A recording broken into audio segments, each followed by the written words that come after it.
मन से जिद्दी था, वो मन में पक्का कर लेता था, वो चीज को वो करके रहता था। 9 साल से भारत आत्मविश्वास से विश्व के रंगमंच पर आ रहा है। कोई भी काम उठा लेते थे और वो कार्य वो पूर्ण करके ही रहते थे। 2014 जो हुआ वो केवल सत्ता परिवर्तन नहीं था। 2014 भारत के लोगों ने भारत के पुनर्जागरण की नई यात्रा का शंखनाद कर दिया।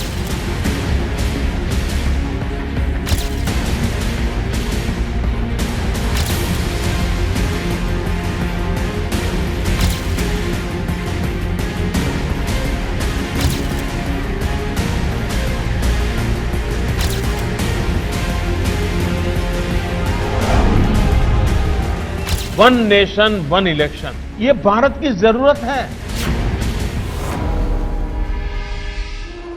लोकतंत्र की बुनियाद है चुनाव, और चुनाव के लिए जरूरी है चेहरे, ऐसे चेहरे जिन्हें हिंदुस्तान का भरोसा हासिल हो। आजाद हिंदुस्तान में कुछ ही ऐसे चेहरे हैं जिन पर कि भारत ने भरोसा किया और वो अपने फैसलों की छाप इतिहास के पन्नों में छोड़ गए। लेकिन 2014 से पीएम नरेंद्र मोदी जो लकीर खींच रहे हैं वो बहुत लंबी होती जा रही है। न सिर्फ 9 सालों में उन्होंने एक नया इतिहास रचा है, बल्कि सियासत के पुराने रास्तों से अलग एक नई पहचान बनाई है। इसलिए आज व्यक्ति विशेष में चैलेंजर पीएम मोदी के सियासत में लिए गए फैसलों पर बात होगी। 2024 का लोकसभा चुनाव कई मायनों में ऐतिहासिक होने जा रहा है। पीएम मोदी के सामने विपक्ष के कई सारे चेहरे हैं। सत्ता की बिसात बिछ चुकी है, हर पार्टी अपनी रणनीति बनाने में जुटी हुई है और इस बीच पीएम मोदी ने वन नेशन वन इलेक्शन को आगे बढ़ा करके एक बार फिर से सबको हैरान कर दिया है। बिहार से मुंबई तक विपक्ष जब मोदी को सत्ता से हटाने के लिए बिसात बिछाने में जुटा था, उसी वक्त मोदी सरकार ने पूर्व राष्ट्रपति रामनाथ कोविंद की अध्यक्षता में वन नेशन वन इलेक्शन पर एक कदम आगे बढ़कर कमेटी गठित कर दी। इस मुद्दे को आज की डेट में लाके नरेंद्र मोदी जी ने कुल मिला के एक एजेंडा सेट कर दिया है और आपका INDIA गठबंधन जो है वो गठबंधन अब अपने एजेंडे की बजाय उस एजेंडे पे बात करने के लिए विवश हुआ है जो नरेंद्र मोदी जी की तरफ से सेट किया गया। 4 साल पहले ये बात कही थी कि होना चाहिए। आडवाणी जी भी इस बात की तक अपने समय में कहे थे। तो कभी अगर ये निर्णय लिया जाएगा तो होगा, आज ही क्यों पड़ गया। केंद्र सरकार के इस फैसले से विपक्षी गठबंधन इंडिया में हलचल बढ़ गई। एक तरह से चुनावी चक्र 360 डिग्री घूम गया है। अगर हम एक साथ मिलके चुनाव लड़ेंगे तो बीजेपी चुनाव जीत ही नहीं सकती। अब कोई ठिकाना नहीं है, चुनाव समय के पहले भी हो सकता है। डरिए मत, भय मुक्त भारत के लिए हम सारे लोग इकट्ठा आए हैं। आने वाले समय के अंदर पूरा भारत इकट्ठा होगा और इस अहंकारी भ्रष्टाचारी तानाशाही सरकार का पतन का कारण बनेगा। 2019 लोकसभा चुनाव से पहले पुलवामा अटैक को लेकर विपक्ष ने सरकार के खिलाफ मोर्चा खोल दिया था। उस समय पीएम नरेंद्र मोदी ने बड़ा फैसला किया, पुलवामा अटैक का बदला लिया। बालाकोट सर्जिकल स्ट्राइक ने पूरे चुनाव का रुख बदल दिया। एक्सपर्ट मानते हैं कि 2024 से पहले पीएम नरेंद्र मोदी ने ऐसा ही गेम चेंजर फैसला किया है। आउटराइट ये कह देना कि एक देश एक चुनाव के हम पक्ष में नहीं है, अरे चर्चा तो करो भाई। इस मुद्दे को कई बार उठाया गया। पीएम मोदी से पहले भी इस पर सुझाव दिए गए। 1983 में चुनाव आयोग ने सुझाव दिया। 1999 में भारत के विधि आयोग ने चुनावी कानूनों में सुधार पर अपनी 170वीं रिपोर्ट में जिक्र किया। प्रधानमंत्री पद की शपथ लेने के बाद भी नरेंद्र मोदी एक राष्ट्र एक चुनाव की वकालत करते रहे हैं। One nation one legislative platform, क्या यह संभव है? जुलाई 2018 में प्रधानमंत्री नरेंद्र मोदी ने लोकसभा और विधानसभा के चुनाव एक साथ कराने पर अपना विचार दोहराया। पीएम मोदी ने एक पत्रिका को दिए साक्षात्कार में कहा, इससे संसाधनों की कम बर्बादी होगी और भारत की प्रगति के सामान्य लक्ष्य के लिए सहकारी संघवाद की भावना में एक साथ काम करने की स्वस्थ संस्कृति सक्षम होगी। प्रधानमंत्री नरेंद्र मोदी जी की तरफ से राष्ट्रपति के अभिभाषण में ये विषय लाया गया था 2018 में, और उस समय पर राष्ट्रपति थे श्री रामनाथ कोविंद जी। तब उन्होंने एक देश एक चुनाव का मुद्दा उठाया था और कहा था कि इस देश में एक देश एक चुनाव की आवश्यकता है, और उसके पीछे उन्होंने बहुत सारे कारण गिनाए थे जो कारण आवश्यक लगे थे, चाहे वो चुनाव खर्च का हो, आचार संहिता को लेकर अलग अलग कर्मचारी और सुरक्षा बलों की तैनाती का हो। वन नेशन वन इलेक्शन एक अभिनंदनीय प्रयास है। इसकी वजह से जो हर चुनाव में लोगों के पैसे खर्च होते हैं, इसमें काफ़ी बचत हो सकती है। देश को अग्रसर करने वाली है, उन्नति की ओर ले जाने वाली है। 2018 में भारत के विधि आयोग ने एक साथ चुनाव पर रिपोर्ट जारी की। उस वक्त कई दलों ने अपनी राय भी दी।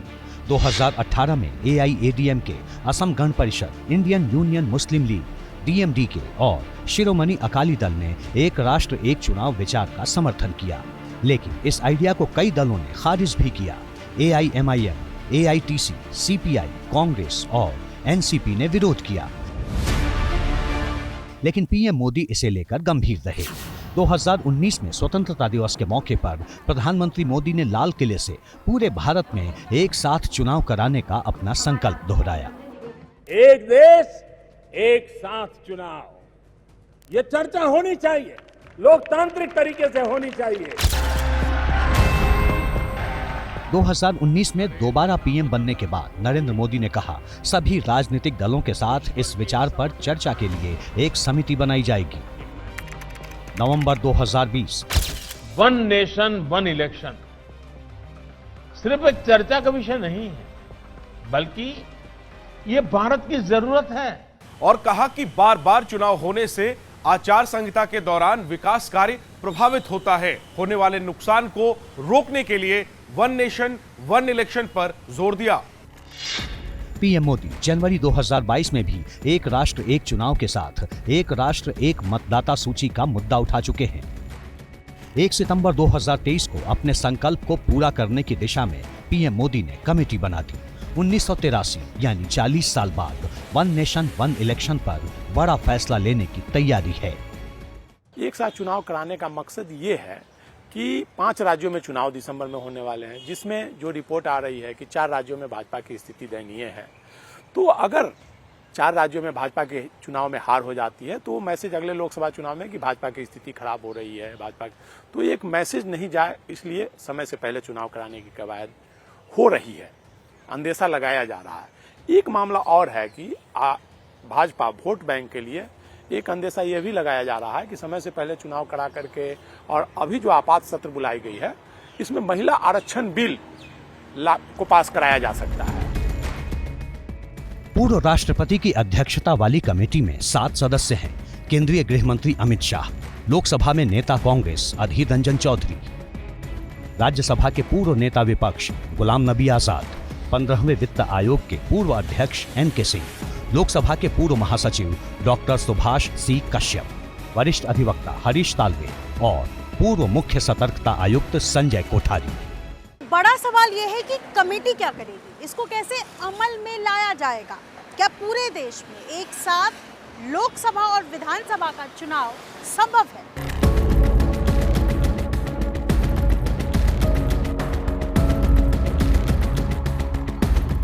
इस सवाल को समझने से पहले 2019 से 2023 तक राज्यों में हुए विधानसभा चुनाव के चक्र को देखिए।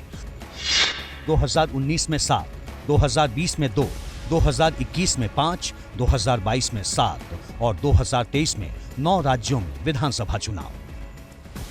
यानी हर साल किसी न किसी राज्य में चुनाव होते हैं। इनके अलावा स्थानीय निकाय, नगर निगम और पंचायत चुनाव भी होते हैं। 2023 के मार्च महीने में त्रिपुरा, मेघालय, नागालैंड में विधानसभा चुनाव हुए। मई में कर्नाटक चुनाव, नवंबर-दिसंबर 2023 में मिजोरम, छत्तीसगढ़, मध्य प्रदेश, राजस्थान और तेलंगाना में चुनाव होंगे। जैसे ही 2024 शुरू होगा, लोकसभा चुनाव के आसपास ही अरुणाचल प्रदेश, आंध्र प्रदेश, ओडिशा और सिक्किम इलेक्शन का समय आ जाएगा। शायद इसीलिए PM Modi one nation one election की वकालत करते हैं। आज के समय में अगर 5 साल के लिए जो सरकार आई है, अगर उसमें वो 2 साल उसके इसलिए बर्बाद हो जाते हैं करीब करीब, मैंने जो आंकड़ा लगाया हुआ है कि काम करने के लिए उसको 3 ही साल मिलेंगे बड़ी मुश्किल से। एक और अहम मामला है कि संसद सत्र में, जैसे अगर दिसंबर में चुनाव कराने हैं 5 राज्यों के साथ, तो बजट भी पारित करना पड़ सकता है। चुनाव खर्च का पैसा भी पारित करना पड़ेगा। तो सत्र में चुनाव के लिए बजट भी पारित किया जा सकता है अगर समय से पहले चुनाव होगा। तो इसीलिए विशेष सत्र मुझे लगता है कि बुलाया गया है। 1951 से 1967 तक देश में विधानसभा और लोकसभा चुनाव साथ ही हुए, लेकिन उसके बाद साल 1968 और 1969 में कुछ विधानसभाओं और 1970 में लोकसभा भंग होने से हालात बदले। तब से लेकर अभी तक लोकसभा और विधानसभा के चुनाव अलग अलग होते आ रहे हैं, जिससे देश को काफी नुकसान उठाना पड़ता है। इसलिए प्रधानमंत्री मोदी चाहते हैं कि देश में चुनाव एक साथ ही हो और मतदाता सूची भी एक ही हो। विधि आयोग ने मसौदा रिपोर्ट में इसके फायदे भी बताए। एक साथ चुनाव कराने पर जनता का पैसा बचेगा, प्रशासनिक और सुरक्षा बलों की व्यवस्था पर दबाव कम पड़ेगा, सरकार की नीतियों को बेहतर ढंग से लागू किया जा सकेगा। बार बार आचार संहिता से प्रभावित परियोजनाओं का फायदा होगा। खर्च को लेकर 2018 में एक अनुमान लगाया गया था, जिसके मुताबिक अलग अलग चुनाव कराने पर 10,000 करोड़ रुपए खर्च होंगे, लेकिन एक साथ इलेक्शन पर तकरीबन 4,500 करोड़ रुपए खर्च आएगा, यानी 5,500 करोड़ रुपए की बचत होगी। 1952 में 60 पैसे प्रति वोटर के हिसाब से चुनाव में खर्च हो रहा था, जो बढ़कर 72 रुपए पर वोटर के हिसाब से चुनाव खर्च हो गया है। जो चुनाव 1,000 करोड़ में हुआ करता था, 2014 का लोकसभा चुनाव 30,000 करोड़ रुपए खर्च हुए हैं। 2019 के लोकसभा चुनाव का खर्च 60,000 करोड़ रुपए पहुंच गया है। तो अंदाज़ा लगाइए कि 2024 के लोकसभा चुनाव में वो खर्च 90,000 करोड़ से लेकर 1 लाख करोड़ तक पहुंच सकता है। संभवतः ये बात तो सत्य ही है कि इलेक्शन कमीशन का भी एक्सपेंस कम होगा अगर एक साथ ही स्टेट और सेंटर के इलेक्शन होंगे, लेकिन यहाँ पार्लियामेंट्री फॉर्म ऑफ डेमोक्रेसी है, तो सत्तारूढ़ दल और का ये एक प्रयास हो रहा है कि इसको पिछले 9 वर्षों से प्रेसिडेंशियल फॉर्म ऑफ गवर्नमेंट रहे, जिससे कि एक व्यक्ति विशेष के नाम पे ही 542 सीटों पर वोट पड़े। इसे लागू करने में कई चुनौतियां भी हैं। विधि आयोग की रिपोर्ट कहती है कि एक साथ चुनाव कराने के लिए संविधान में संशोधन करना होगा। Representation of the people act 1951 के प्रावधानों में संशोधन करना पड़ेगा ताकि उपचुनाव को भी साथ करवाया जा सके। संविधान के कई अनुच्छेदों में बदलाव करना पड़ेगा। संविधान के अनुच्छेद 83, 85, 172, 174 और 356 में संशोधन के बाद ही लोकसभा और विधानसभा के चुनाव एक साथ कराए जा सकते हैं। याद कीजिए, जब हम आज़ाद हुए थे, आज़ादी के बाद से 52, 57, 62 और 67 ये 4 चुनाव ऐसे हुए थे जब लोकसभा और विधानसभा के चुनाव एक साथ हुए। तो ये तो संविधान की मूल भावना थी कि चुनाव 5 साल में होंगे। संविधान में कहीं ये नहीं है कि 2.5 साल में 6-6 महीने में चुनाव होंगे। दुनिया के कई देशों में एक साथ चुनाव होते हैं। ब्राजील, कोलंबिया और फिलीपींस में राष्ट्रपति और विधानमंडल स्तर का चुनाव एक साथ होता है। साउथ अफ्रीका और स्वीडन में भी नेशनल और प्रोविंशियल इलेक्शन साथ साथ होते हैं। साउथ अफ्रीका में नेशनल और प्रोविंशियल इलेक्शन के 2 साल बाद नगर निगम के चुनाव होते हैं। स्वीडन में न सिर्फ नेशनल और प्रोविंशियल चुनाव एक साथ होते हैं, बल्कि लोकल बॉडीज जैसे नगर निगम के चुनाव भी उसी वक्त करवाए जाते हैं। हर 4 साल पर सितंबर के 2nd संडे को इलेक्शन होता है। सवाल है, क्या हिंदुस्तान में फिर ऐसा हो सकता है? सन 1983 से इस पर चर्चा हो रही है। क्या साल 2023 इस मामले में टर्निंग पॉइंट साबित होने वाला है? और सवाल ये भी है कि आखिर ये सब क्यों हो रहा है और इसके पीछे राजनीतिक मकसद क्या है? प्रधानमंत्री मोदी के ट्रैक रिकॉर्ड को देखें तो ये असंभव नहीं लगता। नरेंद्र मोदी जब सत्ता में आए तो गरीबों के लिए जन धन योजना लाए, भ्रष्टाचार के खिलाफ नोटबंदी का फैसला लिया, 1 नेशन 1 टैक्स के लिए GST लागू किया, एक साथ ट्रिपल तलाक के खिलाफ कानून बनाया, कृषि कानूनों को रद्द किया, किसानों के लिए आर्थिक मदद का ऐलान किया, कोविड के दौरान लॉकडाउन का फैसला लिया, जम्मू कश्मीर से अनुच्छेद 370 को हटाया, जम्मू कश्मीर को केंद्र शासित प्रदेश में बदला, पाकिस्तान पर एयर स्ट्राइक और सर्जिकल स्ट्राइक से भारत की ताकत दिखाई। इतिहास नरेंद्र मोदी को एक महान व्यक्ति के रूप में देखेगा और उसके कारण ये रहेगा कि जिन विषम परिस्थितियों में उन्होंने अपने आप को एक मुख्यमंत्री, जिसे हम अंग्रेजी में कहते हैं from nobody to somebody to all powerful leader, मतलब वो एक उनकी राजनीतिक हैसियत एक ज़माने में कुछ भी नहीं थी, फिर वो सब कुछ हो गए। तो ये रास्ता जो है ये एक बहुत बड़ी एक उपलब्धि है। उसके ऊपर उनके विपक्षी उनके बारे में विरोधी जो भी कहें, लेकिन ये एक अद्भुत और एक बहुत ही प्रेरणादायक एक सफ़र रहा है, एक राजनीतिक सफ़र रहा है, जिसमें उन्होंने कम समय में बहुत ज़्यादा दूरी तय करी और अपने विरोधियों को पराजित किया। मोदी सरकार राष्ट्र को एकजुट करने के लिए कई योजनाओं पर काम कर रही है। One nation one poll, one nation one voter list, one nation one thing, one nation one law, one nation one grid one frequency, one nation one card, one nation one identity card, one nation one health card, one nation one health system, one nation one grade and one tariff, one nation one registration system, one nation one fertilizer scheme और one nation one portal. Modi को करीब से जानने और समझने वालों के मुताबिक उनमें वाकई वो काबिलियत है कि सिर्फ अपने दम पर वो कुछ भी कर सकते हैं। सियासी विशेषज्ञ मानते हैं कि इन फैसलों के पीछे पीएम मोदी की चुनावी रणनीति भी है।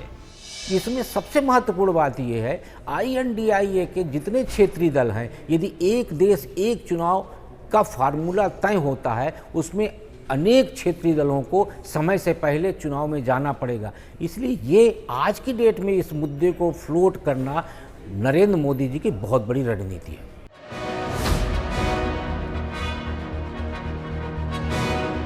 इसी क्वालिटी ने मोदी को इस मुकाम पर पहुंचा दिया कि आज सिर्फ देश नहीं बल्कि दुनिया भर में उनका जादू सिर चढ़कर बोलता है।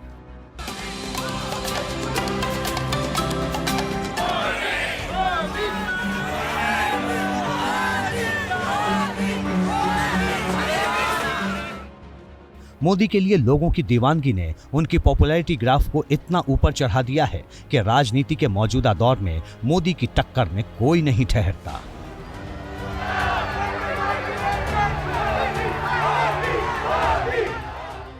सवाल है कि मोदी की लोकप्रियता का ये ग्राफ कहां तक जाएगा? क्या 2024 का चुनाव मोदी को वो रिकॉर्ड जीत दिला पाएगा जिसके बाद वो लगातार 3 चुनाव जीतने वाले देश के दूसरे प्रधानमंत्री बन जाएंगे?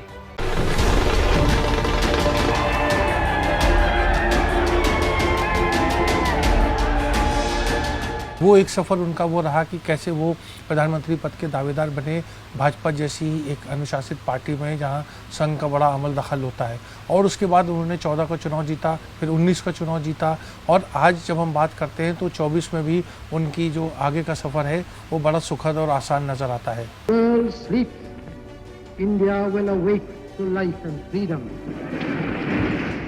भारत के पहले प्रधानमंत्री पंडित जवाहरलाल नेहरू ने जब देश की कमान संभाली तब कोई चुनाव नहीं हुआ था। अंग्रेज कांग्रेस पार्टी को सत्ता सौंपकर चले गए और नेहरू प्रधानमंत्री बन गए। 1952 में आजाद भारत का पहला लोकसभा चुनाव हुआ, यानी भारतीय लोकतंत्र की पहली परीक्षा।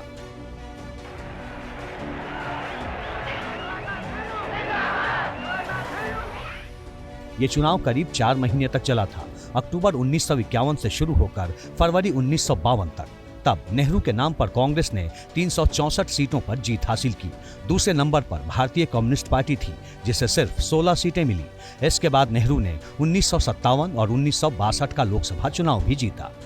तब से आज तक कोई भी प्रधानमंत्री उस रिकॉर्ड की बराबरी नहीं कर पाया। 3 ऐसे मुख्यमंत्री रहे जिनको प्रधानमंत्री बनने का सौभाग्य मिला, लेकिन उनमें से अगर हम कामयाबी की देखें तो कामयाब मुख्यमंत्री जो प्रधानमंत्री बने वो केवल और केवल नरेंद्र मोदी है।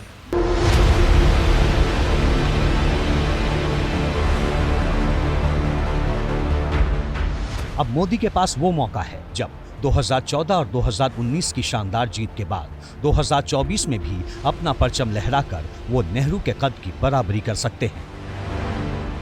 ऐसा हो पाएगा या नहीं, ये तय होने में अभी कुछ वक्त है, लेकिन नरेंद्र मोदी का अपना रिकॉर्ड ये बताता है कि चुनावी राजनीति में अब हर रिकॉर्ड उनके सामने बौना साबित होने वाला है। One nation one election agenda और 18 से 22 सितंबर तक संसद के विशेष सत्र में भी सरप्राइज देने की बड़ी तैयारी है।